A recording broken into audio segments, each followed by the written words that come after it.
八國聯軍侵華之後，清廷被迫簽訂辛丑條約，統治權威掃地。面對政治困局，以慈禧太后為首嘅清廷統治階層意識到改革嘅必要，於是以光緒帝嘅名義推行改革，改變舊嘅體制，藉此重建清廷嘅統治權威，挽回國民嘅信心。另外，喺戊戌維新失敗之後，康有為同埋梁啟超流亡國外，提倡君主立憲，以維護清廷統治。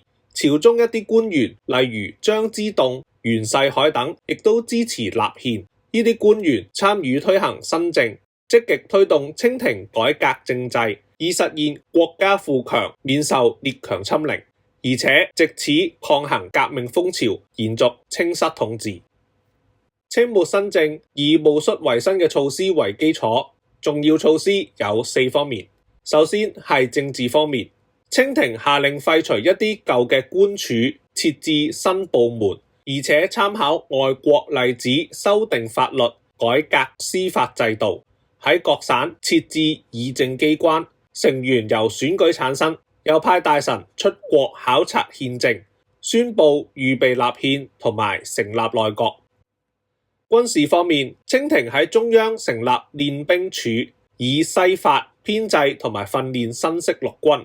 除咗將守衛京師嘅軍隊整合為北洋新軍，簡稱北洋軍，又喺各省設立軍事學校，提升軍官嘅教育程度，並派留學生出國學習軍事。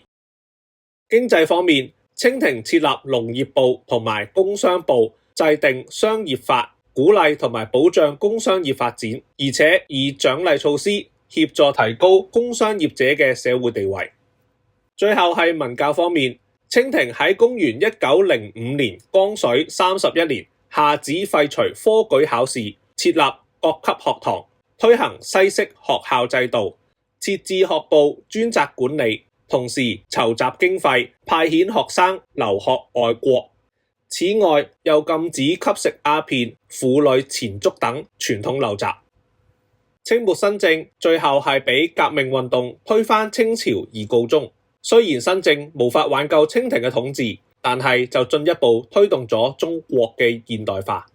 清末新政嘅影響，第一項係激發革命運動。清末新政嘅內容雖然較為全面，但係佢根本目的只係為咗延續清室嘅統治。唔少國人對預備立憲嘅安排徹底失望，紛紛轉頭革命。當中一啲受革命思想影響嘅新軍，更成為推翻清朝嘅重要力量。第二項係推動制度現代化。清末新政雖然失敗，但係佢嘅政制、軍事、司法、教育、經濟等唔同方面嘅措施，均有助革新中國舊有嘅體制。喺清朝覆亡之後，呢啲措施亦都為中華民國政府所繼承同埋發展，有助推動中國邁向現代化。最後一項係啟迪新一代知識分子。清末新政廢除科舉考試，設立西式學校體制，令到國人普遍能夠學習同埋認識西方嘅知識同思想，促成咗新一代知識分子嘅誕生，進而影響20世紀中國學術文化同埋思想嘅發展。由於革命運動越演越烈，清廷宣布預備立憲，頒布嘅欽定憲法大綱表示要用9年時間先可以完成立憲，人民當然不滿啦。後嚟雖然提早咗成立責任內閣，但係內閣嘅成員都係以皇族為主，當時更加被譏諷為皇族內閣，令到立憲嘅支持者都感到失望，而紛紛轉去革命派。不過清朝嘅統治仍然係根深蒂固，冇咁容易被推翻嘅。咁究竟1911年10月10日嘅辛亥革命係點樣嚟嘅呢？我哋要下年再講啦。中三見，拜拜。